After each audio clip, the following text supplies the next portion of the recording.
March 22nd, 1985. Finally, after the long winter and the even longer thaw that seemed to come after, Scott Whitney listened to the birdsong at dawn that morning with the first tinge of relief in his mind for a while. For 2 weeks now, the cotton seedlings seemed to have taken hold. The sprouts coming up from their rutted seedbeds were taking hold firmly, and looked to be the best crop for years. And, at first glance, Scott's notion of calamity toward the Transition Chemical Corporation's newly opened plant were totally unfounded. It was almost invisible, unless one looked straight for it. The smoke had died down and was manageable, and for the most part blew upstream away from the farm. And the fertilizer, sold at subsidy to the local community, was a godsend, and probably contributing to this year's prize crop. Heady dreams of the farmer saw his produce not just producing jeans and apparel for the local state and export, but maybe, just maybe, being the essential ingredient of a Savile Row suit. Finally, Scott prized himself out of his bed as the sun finally rose above the horizon, and its orange rays filtered through the net curtains and onto his eyelids. Time for sleep was over, and it was time to carry on work. But unlike before, he looked forward to overseeing his domain's resurgence, as opposed to many months of struggling to get anything positive done. Brianne, his wife, was already up, and nice enough to let her husband sleep a little longer. But Scott was thrown, as there were no sounds or smells of breakfast being prepared downstairs. Nothing, not even a mouse, could be heard. Finally, splashing his face with water and throwing on a plaid shirt and heavy trousers, his booted feet plodded downstairs. Brianne was there, at the kitchen window, a brush falling out of her distracted hand. Scott was instantly worried. "Bri, sweetie, what's up?" "Oh, God," she murmured to herself, and then turned her head slowly to face her husband. The look of despair and quiet horror on her face was one that Scott Whitney would now never forget. "Oh, God!" Scott rushed over to the kitchen window and shared his wife's shock. "God!" The entire field, every burgeoning green sapling and shoot, thriving the night before, was wilted and dead. Brown remnants now littered what was to be their salvation, and it was totally obliterated. Throwing open the rear porch door, Scott ran out into the midst of the field that engulfed the farmhouse. Every plant was dead, and reduced to a withered brown mass of rotted gunk. What could have done this so quickly? I don't believe it," Scott called out to himself. "It was all just fine yesterday." Brianne walked with a certain trepidation out to her husband. An odor, harsh and offensive, but not just of rotten plant matter, resonated in her sinuses. "Hun, can you smell it?" Scott took a whiff, and his nostrils detected what his wife already had. "Yeah, smells sulphury." His voice changed tone completely at the final word. Sulphury! Scott's head swung about to the north, and over the tree line at the end of the field marking the boundary. The transition plant loomed in the distance again. But before that, Scott Whitney noticed the standpipe in the middle of the field was dripping slowly into an old rusting bucket underneath it. It was full, and every drop rippled to the ragged iron sides and over the edges, onto the ground. His boots sloshed in the mud as he walked toward it. The ground sodden from an overnight rainfall, almost instantly the stench of sulfur and chemicals became overwhelming. And taking his nose to the bucket confirmed his fear. For final confirmation, he cupped a hand underneath the dripping faucet and let a few drops fall into his palm. They looked clear initially, but in a few moments there was a tingling, inflammatory sensation taking hold of the spots where the water had fallen.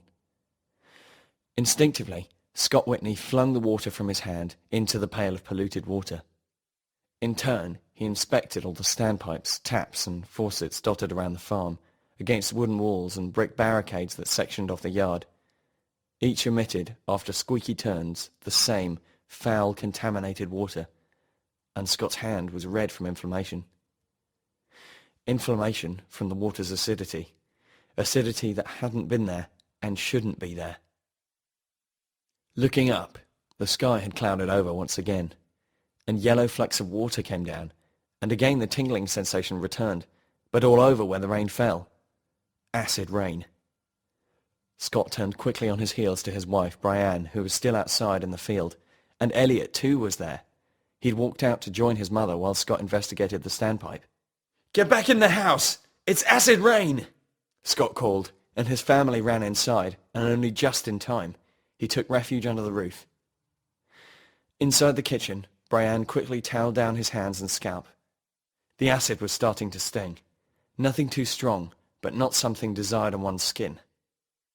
Once it was dispersed in bowls of water, Scott looked over to Brianne at the sink.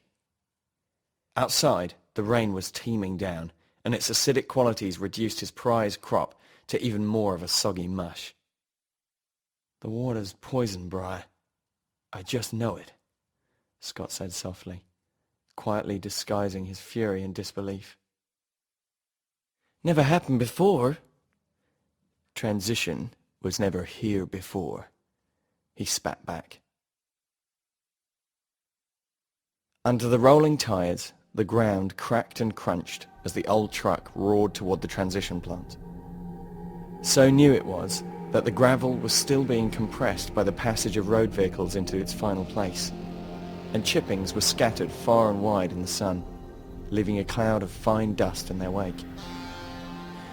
The battered old pickup finally screeched to a clattering halt outside the gleaming glass edifice presented before it, past a plaque at the side of the road with a gleaming trident, the mascot of the Transition Chemical Corporation, and its ultra-futuristic lettering, until it was faced by the material manifestation of the power of money, of capitalization over humanity, almost.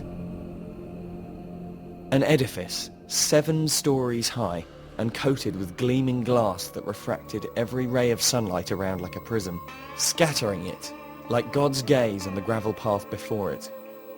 And hiding behind it, almost, the great maze of machinery, pipes and chemical apparatus by which transition turned something into something else.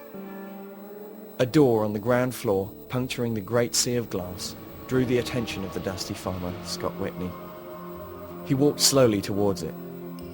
He'd pressed a suit and tie, but flecks of caked-in dirt and soot were evident. But he knew he had to make a good impression, and picked gingerly up from the passenger seat of his truck a cloudy plastic container, full of the contaminated water from the standpipes on his farm. Maybe material evidence would help where words maybe wouldn't. Scott took a deep breath and walked anxiously towards the door. An infrared sensor noticed his presence, and the doors shuffled apart and invited him into this alien territory. A breeze took hold, replacing the stale, warm air of outside. Air conditioning. And nothing but a beige ocean, marble floor tiles gleaming all around. To the far end, a reception desk whose facade was lined with glorious horizontal louvres that hid behind the Transition logo, and had the brims of 3 cathode ray tube monitors peeking over the parapet. Computers hummed and whirred, and the sound of important-looking people shuffling on the hard floors resonated all around. But this place was alien to Scott. Though this was the 80s after all, and after glancing around and taking a last breath for safekeeping, he walked towards the desk. The young pretty brunette behind, her hair tied up in a neat bun and blouse impeccably presented, a little ribbon tie the same colour as the logo neatly wrapped around her neck, looked up and down quizzically. What could this person, she thought, possibly be doing here? Expecting a vagrant who took a wrong turn, her manicured hand moved silently and stealthily towards the security call panel. Just in case, of course. But manners were manners, even if they were just a formality in this instance. "How may I help you today?" "I want to see someone who runs the plant. I think you're poisoning the water supply." The receptionist wheeled back and cleared her throat insincerely. "Sir, I for one can assure you that the Transition Corporation takes the natural world—" "Can it, Toots?" Just call one of the bigwigs." For what seemed like an eternity, Scott waited awkwardly in the reception area. There were seats, but they were plasticky and deeply uncomfortable, and inside, he wouldn't let himself get comfortable here. It was his firm belief that transition had poisoned the very substance that he relied upon to make a living, and he wouldn't allow any of their modern tendrils to lull him into a false sense of security. After 20 bitter, agonizing minutes, though, he'd had enough, and he walked back to the reception desk. The ditzy girl behind it sighed as he approached. "Look, sir, someone from management will be here momentarily." Scott's eyes narrowed with barely hidden frustration. "You said that before. Now, I'm a patient man, but I won't be made a fool of." His voice rose just a little to a fervent growl. "Get a guard down here now." The receptionist had had quite enough and reached for the security buzzer. "Sorry, sir," she said condescendingly, "but you will simply have to leave now." But before she could make the call to have Scott Whitney escorted from the building, one of the double doors leading off into the main administrative centre was flung open, and the quiet, awkward atmosphere was brushed aside by a freight train worth of noise and bubbling chatter. A tall, immaculately suited, bespectacled man strode forward, with a group of equally powerful-looking men behind. The lead executive was obviously showing off his plant to these people, and they were like puppy dogs, lapping up every word that oozed from his smug mouth. "Next, gentlemen, we will be visiting the chemical bathing rigs and then the distillation towers, where we hope to make leaps and bounds in petrochemicals. And I hope you can keep up, because it's a constantly changing industry we're in, and want you to be in, too."